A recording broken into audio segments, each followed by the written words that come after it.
তুলসী Gabbard যেটা বলেছেন, এতে কিন্তু একটা স্পষ্ট হয়ে গেল, যেটা আমেরিকান বিধায়করা বা ল মেকাররা এটা বুঝতে পারছিল না। অনেকে কনফিউজ ছিল, ইসলাম কি, ইসলামিক টেরোরিজম কি, কিংবা ধরো ইসলামিজমটা বা কি। এখন বাংলাদেশে তাদেরকে পাঠিয়ে দেওয়া উচিত, বাংলাদেশে গেলে বুঝবে ইসলামিজম কারা করছে, জামাত ইসলামী করছে, হেফাজত যেটা করছে। ওরা কিন্তু ইসলামের জন্য আন্দোলন করছে না, একটা মূলত আদর্শকে নিয়ে আন্দোলন করছে। তুলসী গাবার্ড কিন্তু আসলে হ্যামারটা, হাতুড়িটা কিন্তু সেখানেই মেরেছেন, ইসলামিজম নিয়ে। এটা একটা আশার কথা। তুলসী গাবার্ডের বক্তব্যটা আপনি দেখছেন নিশ্চয়ই জামাল হাসান, আপনি কিভাবে দেখছেন তুলসী গাবার্ডের এই বক্তব্যটা? বাংলাদেশে এ নিয়ে ব্যাপক আলোচনা আছে সাধারণ মানুষের মাঝে, রাজনীতি সচেতনদের মাঝে। এটা একটু সুস্পষ্টভাবে যদি বলি, রাজনীতি সচেতনদের মধ্যে তুলসী গাবার্ডের নিয়োগ এবং তার এই আজকে থেকে 4 বছর আগে দেওয়া তার বক্তব্য, তিনি যখন কংগ্রেসে ছিলেন, তার এই বক্তব্যটা এখন ভাইরাল হচ্ছে বাংলাদেশে। ধন্যবাদ বিপুল। তুলসী গাবার্ড সম্ভবত এই বক্তব্য রেখেছিলেন 2021 সালের 2রা এপ্রিল 2nd of 2021। তো তখন আমরা শুনেছি এটা, এবং আমরা মানে বেশ চমৎকৃত, আমরা বলবো যে আমরা উৎফুল্ল চিত্তে তার এই বক্তব্যটা গ্রহণ করেছি।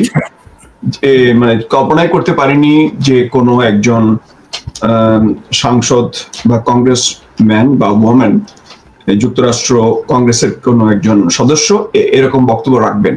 এই প্রসঙ্গে বলে রাখছি বিপুল, যে আমরা জানি এই ব্যাপারে যে 1971 অনেক পার হয়ে গেছে, এর ভেতরে পটমাক এবং বুড়িগঙ্গায় অনেক পানি বয়ে গেছে, এবং তুমি শুনলে হয়তো অবাক হবে, অনেক ডেমোক্রেট ল মেকার্স, কংগ্রেসম্যান বা সেনেটর, তারা কিন্তু 71 সম্পর্কে জানে না।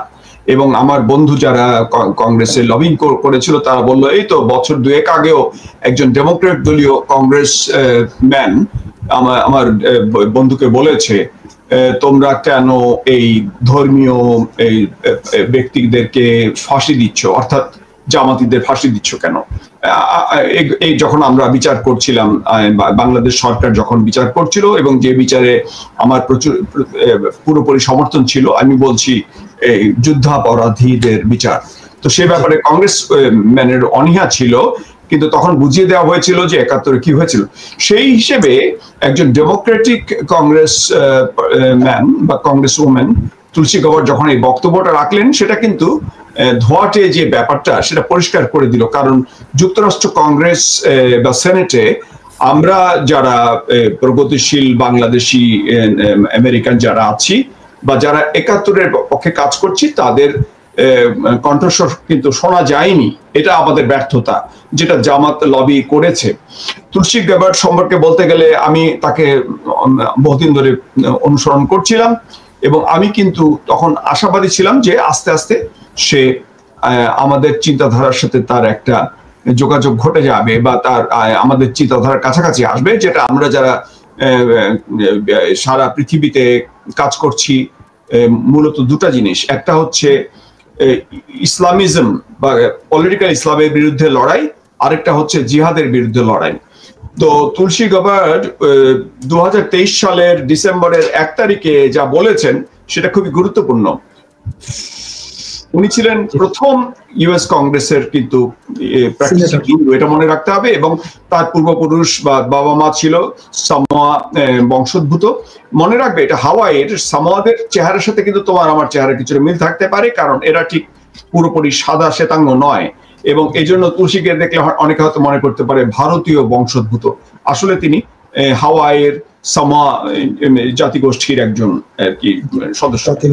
তিনি বলেছেন একটা গুরুত্বপূর্ণ, ডিসেম্বরের 1 তারিখ 2023, Islamism remains the greatest threat to the United States and the world. Until Islamists are defeated, both ideologically and militarily, we will not have the peace, security, and freedom that the Americans, Israeli, and Palestinian people deserve. তার মানে আমরা যে কথা বলে আসছি, যেটা ট্রাম্পও প্রথম দিকে অতটা পরিষ্কারভাবে বলেনি। ট্রাম্প বলেছিলেন, মানে গত নির্বাচনের, প্রেসিডেন্ট ট্রাম্প যখন 2016 সালে প্রেসিডেন্ট নির্বাচিত হলেন, তার আগে একটা ইন্টারভিউতে তিনি বলেছিলেন যে ইসলামিক টেরোরিজম, কিন্তু উনি পরিষ্কারভাবে বলেননি যে ইসলামিজম আর ইসলামটা এক নয়। ইসলামিজম হচ্ছে একটা পলিটিক্যাল মুভমেন্ট, যে মুভমেন্টে ধরো বান্না কিংবা ধর মদুদি, জামাতের আমির মৌলানা গোলাম আজম, আর এখন ধরো অন্যান্য যারা আছে বা আসিফ নজরুলের মতো, আমি বলবো না ঠিক তাই না, তারা যারা সাহায্য করছে আর কি বাংলাদেশে কোমলমতি তালেবানদের পক্ষে। তো এটা হচ্ছে কিন্তু একটা আদর্শ, এটা কিন্তু ইসলাম নয়। ইসলাম হচ্ছে একটা ধর্ম বিশ্বাস, আর ইসলামিজমটা হচ্ছে একটা পলিটিক্যাল মুভমেন্ট। এটা কিন্তু তুলসী গাবার ঠিক ধরতে পেরেছেন। এখন তুমি যখন প্রশ্ন করলে ট্রাম্পের এই নির্বাচনটা, হ্যাঁ ট্রাম্প পিক করেছে ভালো, তো এখন কি দায়িত্ব সেটা কি বলবো।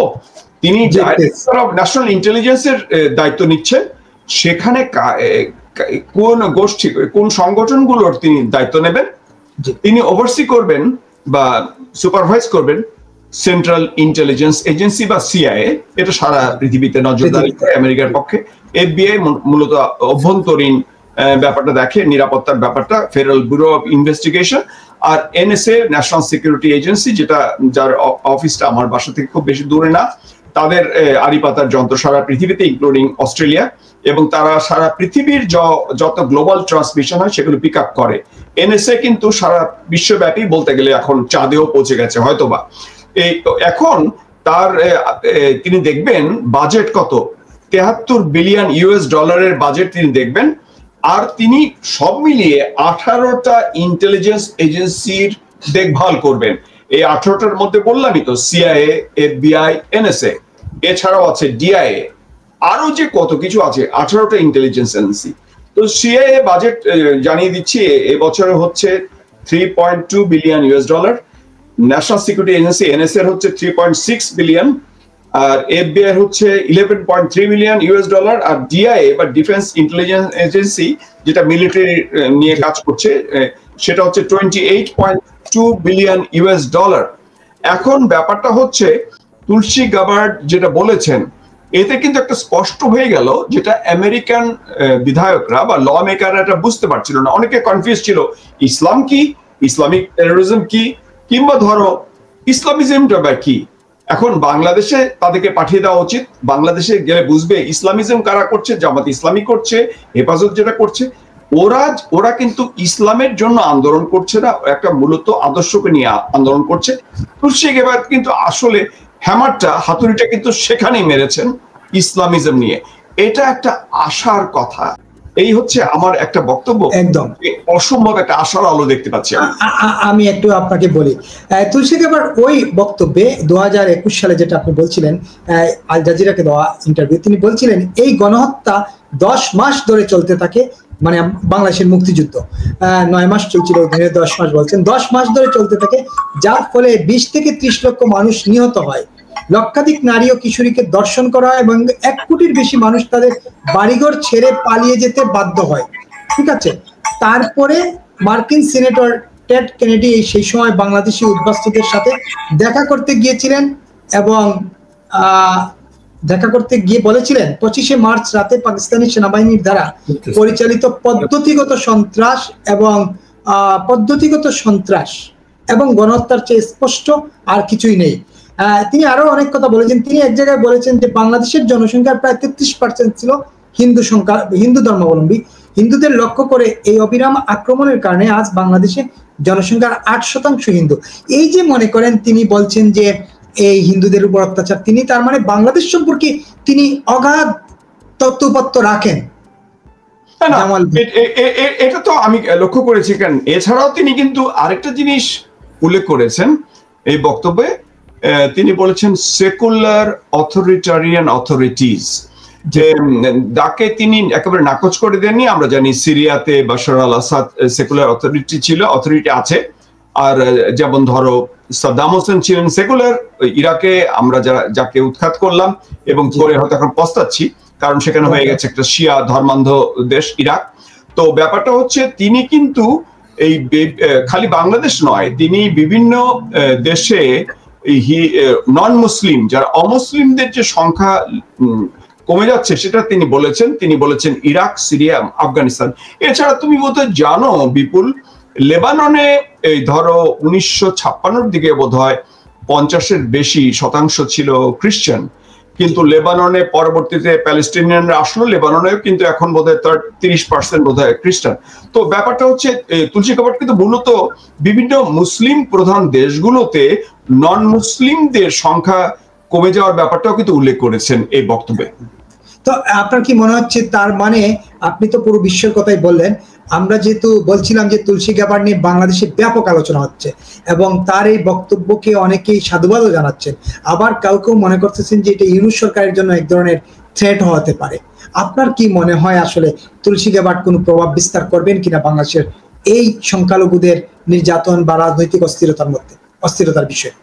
আমি এই ব্যাপারে এই মুহূর্তে কিছু মন্তব্য করতে পারছি না, কিরকম প্রভাব হবে এটা আমার কোনো মানে আমি এই মুহূর্তে আলোকপাত করতে পারছি না, কারণ আমি তো মাঠ পর্যায়ে নেই, আমি বাংলাদেশেও নেই।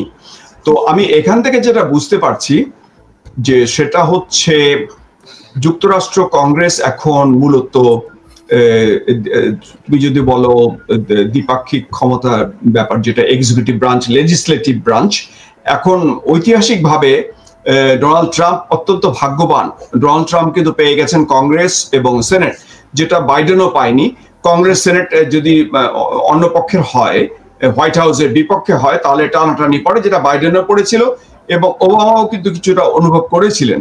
তো যদিও সেনেট তখন প্রায় হাড্ডাহাড্ডি অবস্থা, সেনেট প্রায় কাছাকাছি, বাইডেনের সময় কিন্তু সেনেট কাছাকাছি ছিল। এখন সেনেট নিয়েছে কংগ্রেস, নিয়েছে রিপাবলিকান পার্টি। এখন অনেক কিছু সহজ হবে। এখন কিভাবে কি হতে পারে প্রভাবের কথা যদি বলি, হ্যাঁ, আমেরিকা হয়তো একটু বললো যে এটা করো বা একটু করো, একটু মানে হাঁচি দিল, কাশি দিল, তখন হয়তো বাংলাদেশে এটা প্রভাব পড়বে। যদি ট্রাম্প বলে না আমি হিন্দুদের চাচ্ছি, ইসকনের উপর আক্রমণ চলবে না, কারণ তুলসী গাবাড তো তার স্বামীও বোধহয় ইসকনের সাথে জড়িত আছেন এবং তুলসী গাবাড তো ইসকন মন্দিরে গান গেয়েছেন, তুমি একটা ভিডিও পাঠিয়েছি, তুমি দেখেছো। এখন ইসকন সারা পৃথিবী ব্যাপী ছড়িয়ে আছে, যেভাবে ধরো মুসলিম ব্রাদারহুড যেমন সারা পৃথিবীতে ছড়িয়ে আছে, মুসলিম ব্রাদারহুড যেমন আমেরিকাতেও আছে। আমেরিকাতেও যেমন ইসলামিস্টরা বেশ কিছু সংগঠনের ভেতর দিয়ে তারা কংগ্রেসে লবিং করছে, তো ইসকনও একটা হিন্দু গ্রুপ, তারাও করছে। কিন্তু ইসকন তো অতটা পলিটিক্যাল নয়, তুমি তো জানো, ইসকন তো আর হোয়াইট হাউসে আসেনি। কিন্তু ইসলামিক গ্রুপগুলো আমেরিকাতে আছে অনেক, ইসনাইক না মুনা, এরা তো যাওয়া আসা করছে হোয়াইট হাউসের দিকে, কংগ্রেসের দিকে। তো এখন ব্যাপারটা হচ্ছে, যদি ইসকনে যে আক্রমণটা হচ্ছিল বা চট্টগ্রামে কি হচ্ছিল, এগুলো তো নিশ্চয়ই যুক্তরাষ্ট্র সরকারের নজরে আসবে, ট্রাম্পেরও আসবে, তুলসী গাবার্ডেরও আসবে। কারণ তুলসী গাবার্ডের যিনি একজন প্র্যাকটিসিং হিন্দু, আমি জানি তুলসী গাবার্ডের মানে লোকজন বা তার যে যারা মানে এখানে বাংলাদেশে যারা তার মানে কি বলবো সিম্প্যাথাইজার বা যারা তার সাথে যোগাযোগ আছে বলে মনে করেন, তুলসী গাবার্ডের লোকের কোনো অভাব নাই। এছাড়া আমেরিকান এমবাসি তো তখন ট্রাম্পের হাতে চলে যাবে, ট্রাম্পের এমবাসি, আমেরিকান এমবাসি তো আর থাকবে না বাইডেনের হাতে।